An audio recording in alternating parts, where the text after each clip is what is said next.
So it was Father's Day weekend, and Meghan posted a photo of Harry hugging their kids.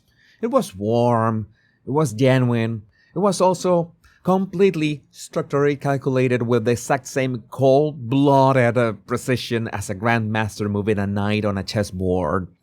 And while the internet was busy cooing over this manufactured wholesomeness, there's currently a warehouse somewhere overflowing with the as-ever lifestyle brand's jam. It is quietly sweeting its way past its expiration date, waiting for a public to care. But yeah, nobody's coming. Welcome back, my Royal Rogues. My name is Jesus Enrique Rosas. I'm the Royal Rogue, and today we need to have a serious talk about how you weaponize a family photo, the logistics of a $5 million jam disaster, and a UK homecoming plan that is absolutely not what it looks like. So let's get down to it. The big news this week is that Harry, Meghan, Archie, and Lily are returning to the UK in July. They are coming to Birmingham to the one-year countdown to the Invictus Games. The public relations apparatus desperately wants you to receive this story in a very specific way. They want you to see it as a Hallmark movie. The heartwarming homecoming. The prince safely bringing his children back to the homeland. The king opening his arms. The healing beginning. But this is where you need to stop and look at the actual mechanics of what is happening. For years, Harry's legally litigated position was that he could not, in good conscience, bring his family to the UK without guaranteed state-funded police protection. He took this argument to court. He spent a fortune on it. He lost, and he dramatically stated he could not even imagine a world in which he could bring his wife and kids back to Britain. And now, suddenly, his vision has cleared up. He can see that world just fine. But why? Because King Charles reportedly offered them private security within the grounds of the royal estate, which, if you have been paying attention for the past, 6 years, is essentially the exact same offer that was made before, just wearing a fake mustache. I don't know, there's something like strange about this. What actually changed? Meghan, I'm pretty sure, I told you in a previous video, Meghan has business to conduct. Penguin Random House is headquartered in London. The As Ever lifestyle brand is currently nosediving and desperately needs a second act. Not the brand, maybe Meghan. And here's a fundamental truth of the corporate world. You don't land the kind of publishing meetings that alter the gravitational pull of the earth over a FaceTime or a Zoom call. You have to physically show up. You show up with your famous husband, your royal children, and a carefully curated narrative about family healing. And suddenly, every boardroom door in London opens just a little bit wider. The Invictus Games is the cover story. The Invictus Games has its problems of its own, by the way, but it is a great alibi. But the actual functional agenda is high-stakes networking, which is fine, because people hustle.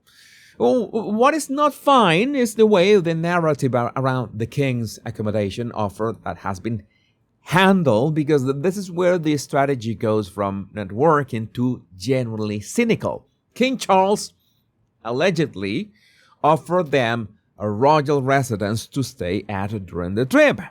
A secure estate, private grounds. He functionally solved the exact security problem Harry spent years whining about in court.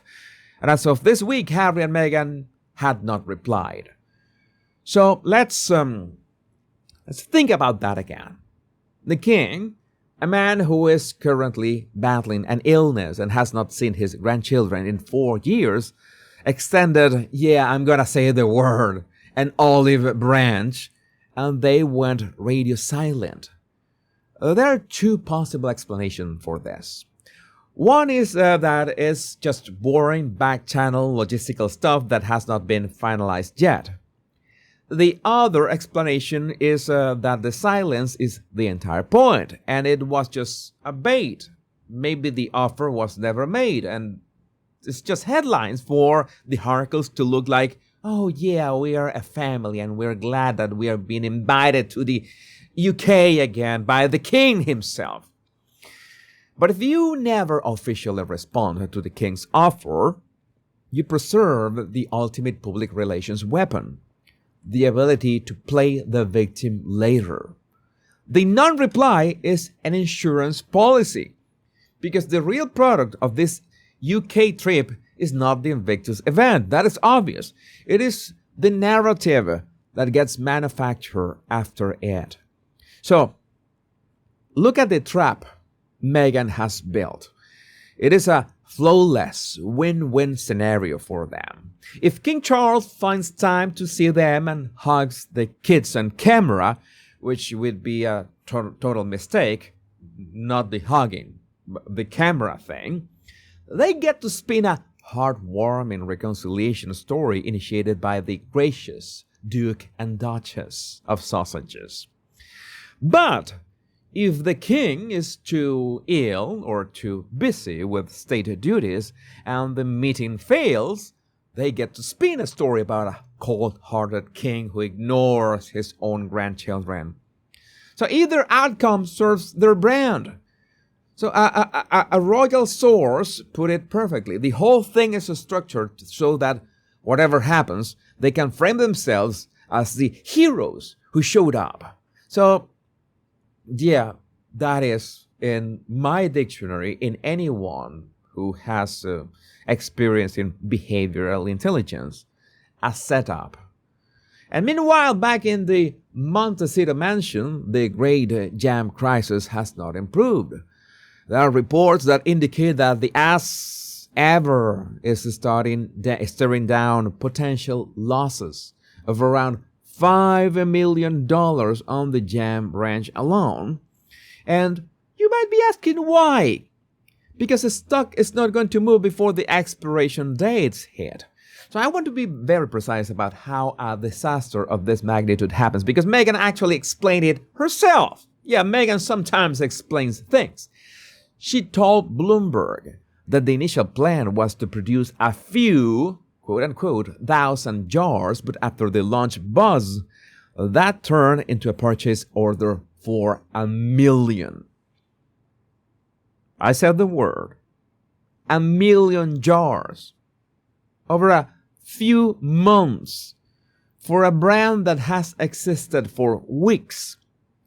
So she saw that the first drop sold out in under an hour. Yeah, sure. And she mentally extrapolated the data to mean infinite, permanent demand. I guess that worldwide or something. Well, this is not how human consumer behavior works. That is how a hype cycle works. And every hype cycle eventually dies. So, the website traffic for the brand reportedly dropped 33% between January and April. They tried launching matchboxes, a product so insignificant as a bonus, it literally ships inside a candle bundle, and it generated more press about people calling her the Temu Duchess than it did actual sales. So we even had old footage surfaced this week of Meghan in 2016 calling $100 candles obnoxious.